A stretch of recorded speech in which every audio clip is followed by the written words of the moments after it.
Come on then, Daniel. Well, that's how I got myself down to there. It wasn't by my skill level. It was by the amount of time I put in. The amount of balls that I hit. Jesus. Oh, God, he's talking about golf. Great.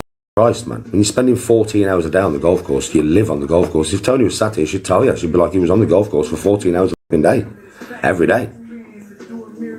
Literally, the golf course was a mile from my house.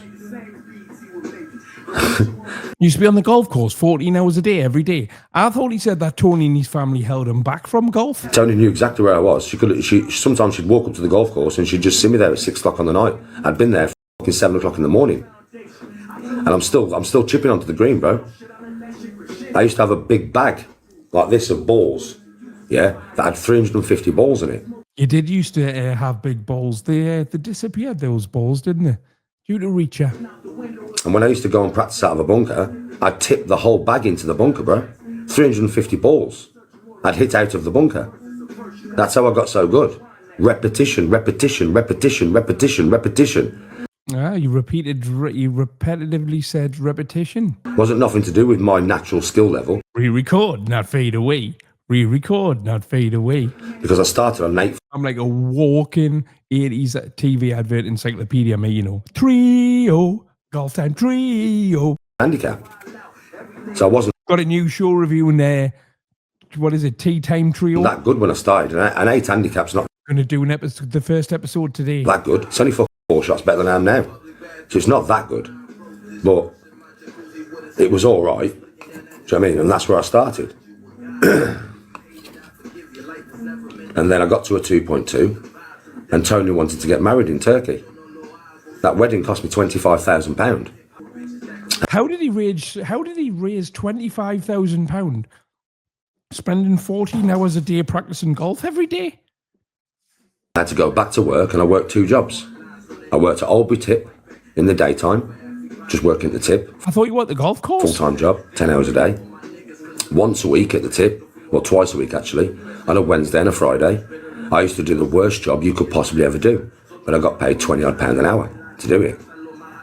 Every Monday, yeah, they used to come. I worked at the Oldbury Tip, so every Monday, the vans would go out. This is horrible, this when I tell you this, but listen, needs must. I was getting married, I needed the right, so I worked at the tip. Tuesday, Thursday and Friday was normal days at the tip for me, just working at the tip. If anybody's ever worked at a tip, you know what working at a tip's like, just sorting shit out, moving shit, whatever. Yeah? 2 days of it was the worst 2 days of my life every week. No, sorry, it was Monday, Tuesday. So Monday, Tuesday, Thursday was my normal days at the tip, sorry. Wednesday and Friday was the worst days of my life. Yeah, so basically on a Monday, they'd go out round the area and get all the dog shit bins in the back of a van. They'd reverse the vans into like a big open vat that was outside, yeah, and they'd tip all the dog shit bags into this vat, yeah, and it was big, thousands. So Danny was the dog shit man. Of dog shit bags, bruv. Now we'd have a van coming on a Wednesday to collect it. I used to have to shovel that. No wonder dogs said about him if he stunk of every single dog shit from the local area. Into the back of that van. I used to have to go inside the vat and shovel tons of dog shit that had been left there for 2 days rotting, mate. That I used to throw up every 15 minutes. I used to work with 2 old boys who'd been doing it for years, man. They used to walk in that vat smoking a bro, like it was nothing, bruv. I used to go in there, shovel like a madman for 15 minutes, run out the vat, throw up, go back in the vat. Is any of this true, do you reckon? Shovel 15. Because what an odd thing to lie about if it's not. 15 minutes, run out the vat, throw up. I did that every Wednesday, but I got paid £20 odd an hour. So who's cleaning your sick up? Is there a sick van comes round after you? For that, right? And then every Wednesday, they'd go to all the markets and they'd collect all the market rubbish, you know, like the rotten vegetables and the rotten fruit. They'd put that in a vat next to the dog shit.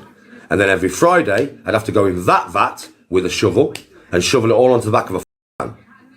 That stunk as well. I used to spend all my day throwing up then. 2 days a week, I didn't eat nothing. I didn't take no food to work. Nothing. You didn't need to. We had plenty there by the sounds of it. I ate nothing at work. Now, as much dog shit as you can lick off the floor. Because I couldn't hold it down and just throw it up. I used to just drink water all day. Horriblest job I've ever done that. Worst job I've ever done. And then on the night times, I was a bouncer. That's when I worked the doors. I only worked the doors for one reason, to pay for my wedding. It's the only reason I worked them. I didn't want to work the doors. Did I? It was never that thing for me. Oh, I'm a doorman. I'm going to pull loads of birds. Fucking mad. No, I took it deadly seriously. When all the other doormen were sniffing and drinking fucking alcohol on the door, I was drinking coffee. I took it very seriously, my job. That's why every pub that I worked on, people got home safely. Because I was very astute at my job.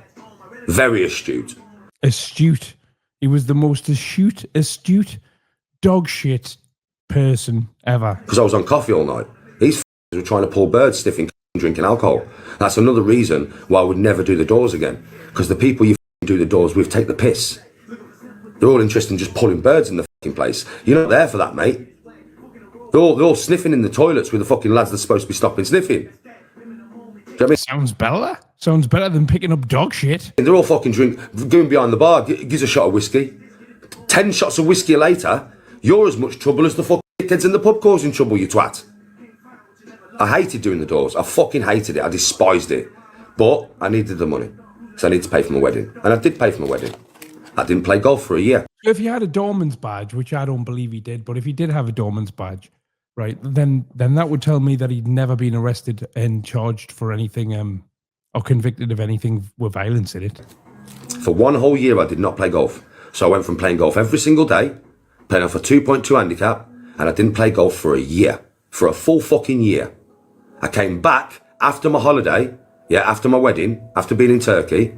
I came back and I was straight back to an 8. And I've never been below an 8 since. Never been below an 8 handicap since. Ever. I've been down to an 8 a few times, but I've never been below it.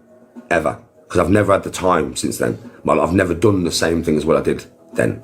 I've never took a year off work and just played every day. Every day.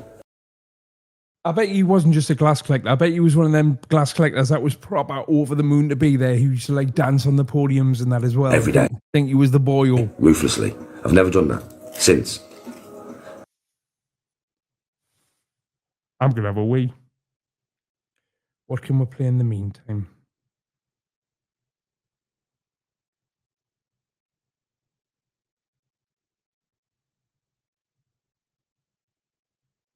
He is a wrong'un. As you can probably tell, that motherfucker is a wrong'un.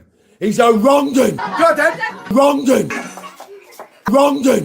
First time there, I saw you. Wrong'un. Listen, she's stopping here tonight. She'll be so pissed upstairs in his bedroom, it's going to be funny. Wrong'un. Dem, look at me. Dem, I'm 42. I'm better looking than both of them. Wrong'un. Wrong'un. Wrong'un.